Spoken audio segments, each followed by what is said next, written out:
Hello students, today I am going to discuss one of the important topic in organic chemistry, that is aromaticity. So if you see what is this aromaticity is a property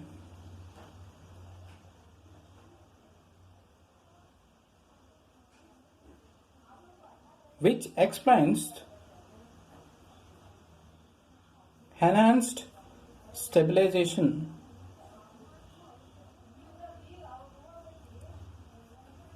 of conjugated cycloalkenes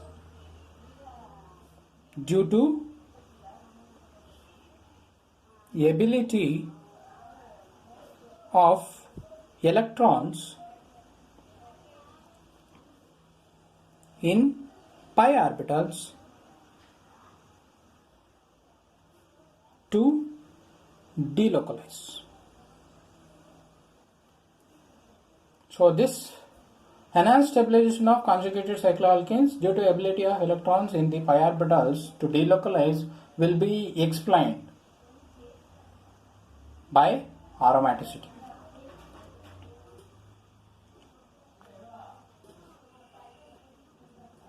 So based on this property, conjugated cycloalkenes can be classified into aromatic,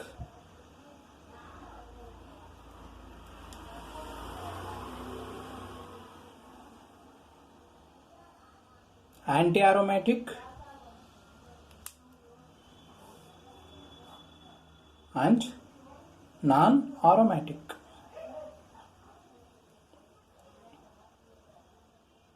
So first we will see what is this aromatic compounds. Okay, and why we are calling them as aromatic. On what basis we are going to call them as aromatic compounds. So in aromatic compound, we can classify a compound into on the basis of whether it is going to carry a charge on the ring or it is neutral. Okay, if the conjugated cycloalkene, if it is carrying charge on the ring, then in that case it can be classified into two types, that is on the basis of whether it is going to possess sp3 hybridized carbon. The aromatic conjugated cycloalkene is carrying charge on the ring, then it can be further classified into two, that is on the basis of whether it is going to have sp3 hybridized carbon in the ring system or not. If it is having charge and there is no sp3 hybridized carbon atom in the ring system, then they are called quasi-aromatic compounds. Means they are going to carry charge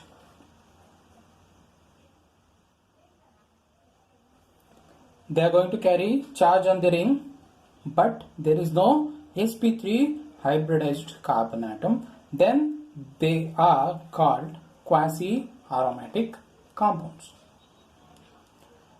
If suppose whatever the aromatic conjugated cycloalkene given, it is carrying charge on the ring system, at the same time there is sp3 hybridized carbon, then they are called homoaromatic compounds.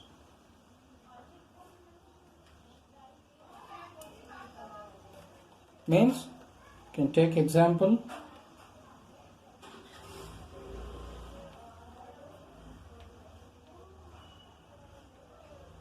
Here you can see there is charge on the conjugated cyclic system and there is presence of sp3 hybridized carbon atom. And what happens here is there will be bypassing of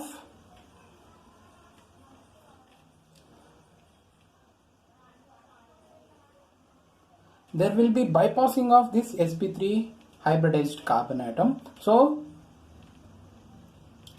such type of compound will be called as homoaromatic compounds. And if you come for neutral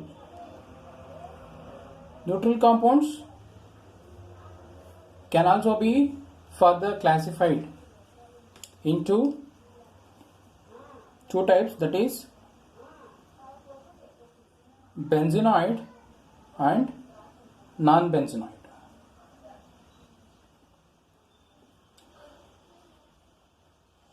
Means neutral means they are not going to carry any charge on the ring. Here how we are going to classify as benzenoid or non-benzenoid is on the basis of whether the conjugated cycloalkene contains benzene ring. If there is a benzene ring in the system, then they are called benzenoid system.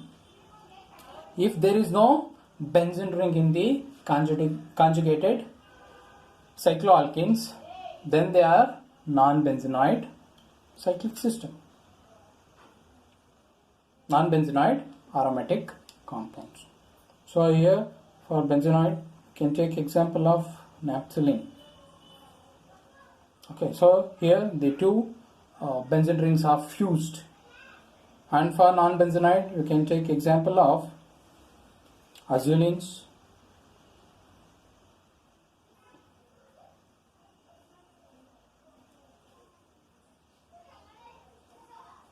so here there is no benzene ring system, so hence they are called non-benzenoid. And why, on what basis we are calling this conjugated cycloalkenes as aromatic is on the basis of an empirical rule, that is Huckel's rule. If a conjugated cycloalkene, if it obeys Huckel's rule criteria, then they can be called as aromatic. So what are the criteria laid down by Huckel is, first is they should be cyclic and they should have conjugation, and whatever the structure they have, the structure should be planar, and they should possess 4n plus 2 number of pi electrons. So if any conjugated cycloalkenes, if they possess or if they fulfill these criteria, then we can categorize that conjugated cycloalkene as aromatic compound. And here in this 4n plus 2, n is equal to 0 or any positive whole integer.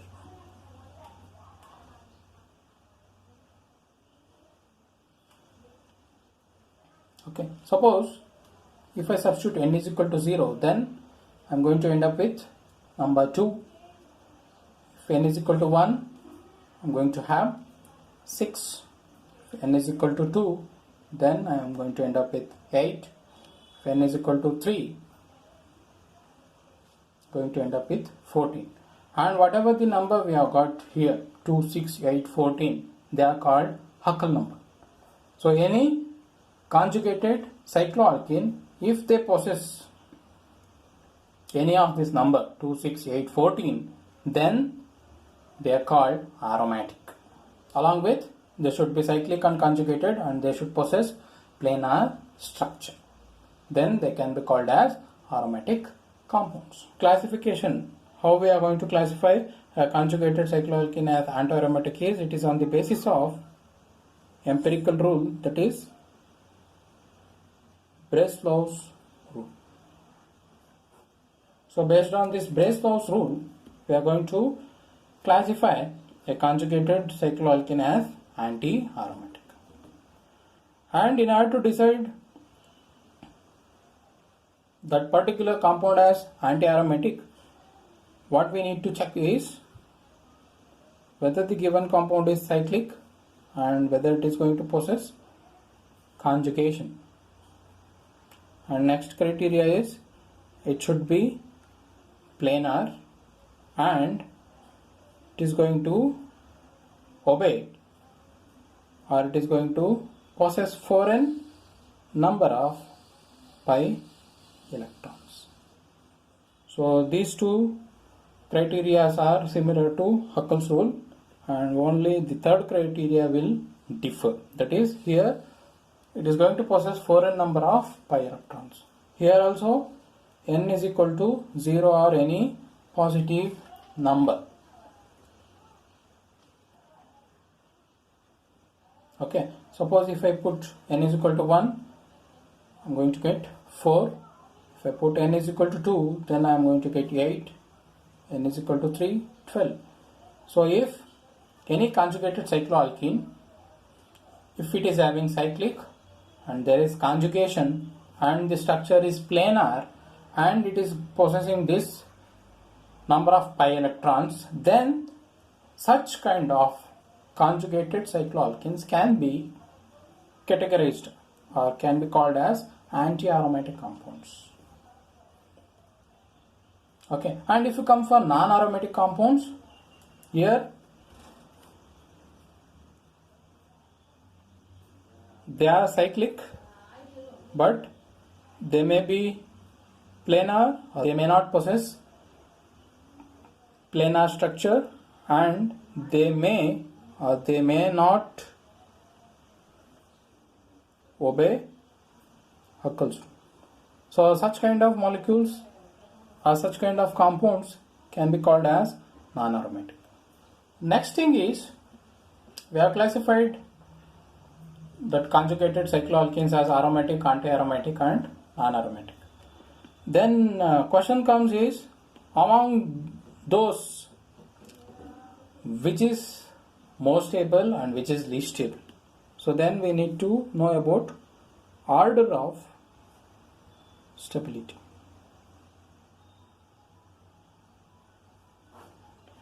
So if you look at the order of stability,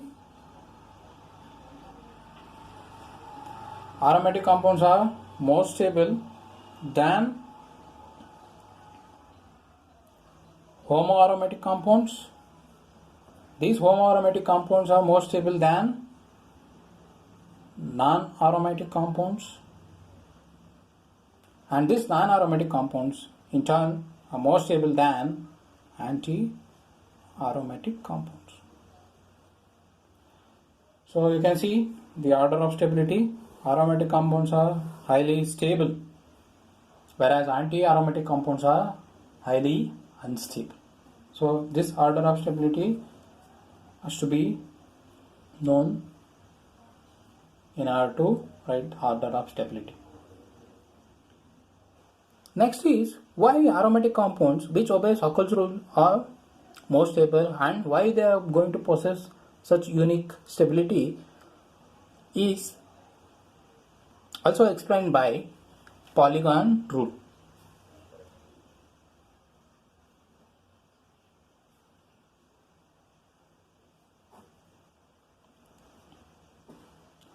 So this Polygon rule is also known as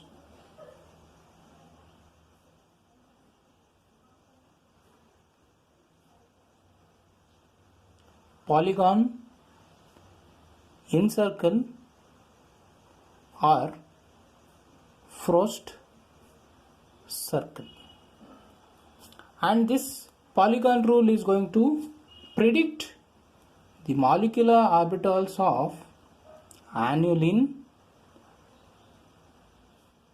pi system. So based on these molecular orbitals, it is going to explain why aromatic compounds are more stable and why they possess unique stability. And if you see the general rule of polygon, what it says is, if molecular orbitals are completely filled, then they contribute to high stability.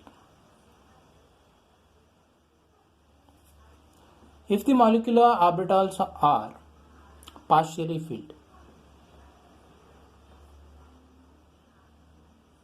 then they contribute to instability or instability in the compound. So these are the important rule which is suggested by Polygon. So if we write aniline system, then if that aniline system is going to possess completely filled molecular orbitals, then that molecular orbitals, they are going to contribute to the high stability. Means they are having lower energy, then it contributes to higher stability. This molecular orbitals of aniline pi system, we need to follow certain steps. First step is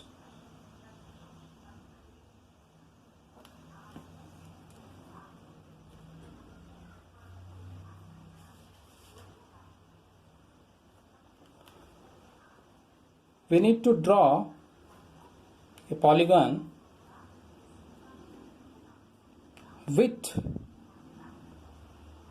one corner facing down. Suppose if you take benzene ring,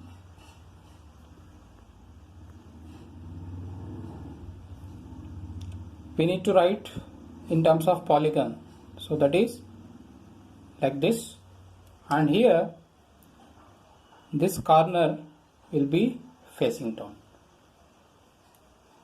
Similarly, if you take cyclobutadiene, here we need to write like this, means one corner will be facing down. So this is the first step in the polygon rule, or if you want to write forced diagram, that is molecular energy diagram of aniline system. After writing this polygon, what we need to do in the second step is we need to draw molecular orbitals at each corner or vertex. So whatever the polygon we have written, one of the corner facing downward. Now what we need to do is draw molecular orbitals at each corner. Means this is one corner, this second corner, third, fourth, fifth, sixth. So these corners will contribute to the molecular orbital of that particular polygon. So if you come for this one, 1, 2, 3, 4. So this is the second step. After drawing the molecular orbitals at each corner, what we need to do in this third step is draw a line that splits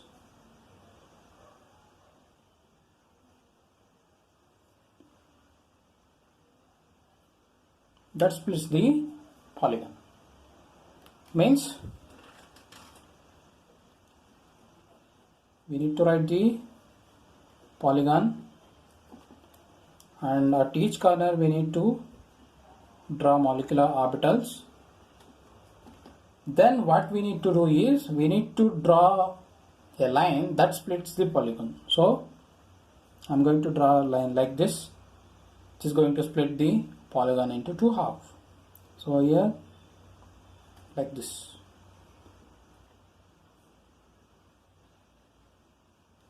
And This upper part will contribute antibonding molecular orbitals, whereas lower part will contribute bonding molecular orbitals. And whatever the orbitals which is lying in line, they are called non-bonding molecular orbitals. Okay, so in the next step, that is step 4, what we are going to do is, here we need to insert, we need to fill the pi electrons into orbitals according to Hund's rule.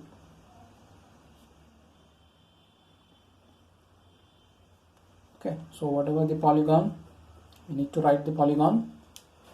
Next step is, at corner we need to write molecular orbitals, and in the third step I need to split, I need to draw a line.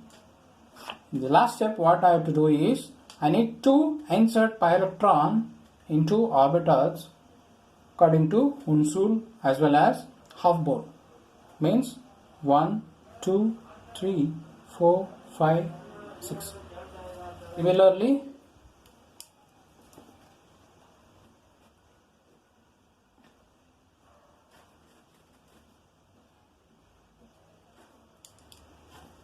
so this is non-bonding. So here it is going to have 4 electrons. 1, 2, 3, 4. So now we can explain. So here in the benzene ring, I am having filled molecular orbitals. So it is going to be called as aromatic, and it is going to possess extra stability, that is unique stability. And if you come for this cyclobutadiene, here it is having partially filled molecular orbitals, and it is called anti-aromatic. And as we know, anti-aromatic are least stable. So this is how polygon rule is going to support Huckel's rule in order of predicting why aromatic compounds are stable. So this is in terms of molecular orbital diagram. So here this is increasing energy. So this is how polygon rule will be used to predict or used to explain why aromatic compounds possess high stability.